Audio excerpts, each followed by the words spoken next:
Hey everybody, welcome back to a new video. It's been a long time. Everyone knows by now about the Ukraine and Russian war. And I want to talk about Norway's role in this war between Ukraine and Russia.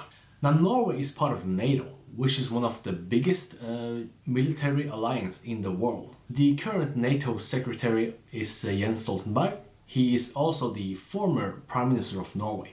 If the Russians attack any NATO countries, that means Norway will have to get involved. And we do have a border with Russia up in the north, so we could be in the front line against Russians if a war breaks out.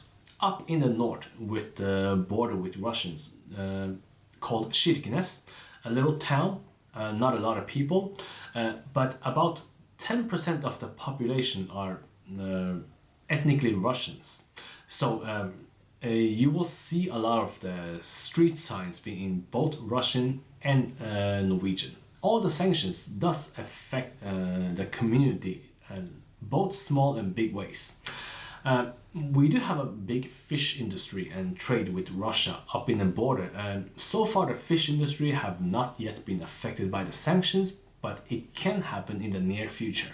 The war does impact the Russian people who are living in Norway, which have nothing to do with the war. And there have also been reports about Russian kids being picked on and harassed just for being Russian due to the war. Now I know that all of this is nothing compared to what's happening inside Ukraine and all the people that's suffering there. It's not about a comparison about who's having it worse, so that's not what this video is about. And I know that Ukraine people have it a lot worse. Besides the culture exchange we have with Russia, Norway recently has supplied Ukraine with around 2,000 anti-tank weapons that look like this. Norway has a long tradition of not supplying countries with weapons that are currently in a military conflict. But this time they made an exception. Experts in Norway have been debating about what that makes Norway's role in this conflict. The experts have been saying that by giving Ukraine weapons, we are becoming something called a medkriger. In other words, we are a part of this war, not on the battlefield, but we are no longer neutral anymore. It's like if you and your friends are going up on a bridge and then you're throwing rocks at the car down the road. Now you can be one of those kids that are not throwing any rocks, but what you do is by looking for rocks and give it to your friends, and your friends then throw the rocks at the car. Now if an accident happens and somebody might get hurt or die,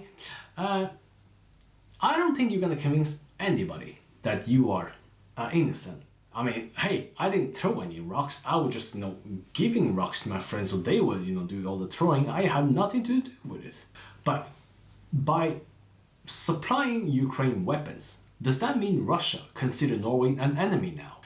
Well, Norway is one of the countries that's on the unfriendly list of Russia. Does that mean we are the enemy? Well, it's hard to say. So besides supplying Ukraine with weapons, Norway have also been accepting a lot of Ukraine refugees like a lot of European countries. And so far there have been only registered around 700 Ukrainians that have moved to Norway. But we do expect the numbers to be rising in the future. That's it for this video. So what do you think about this story I covered about Norway's role in this war?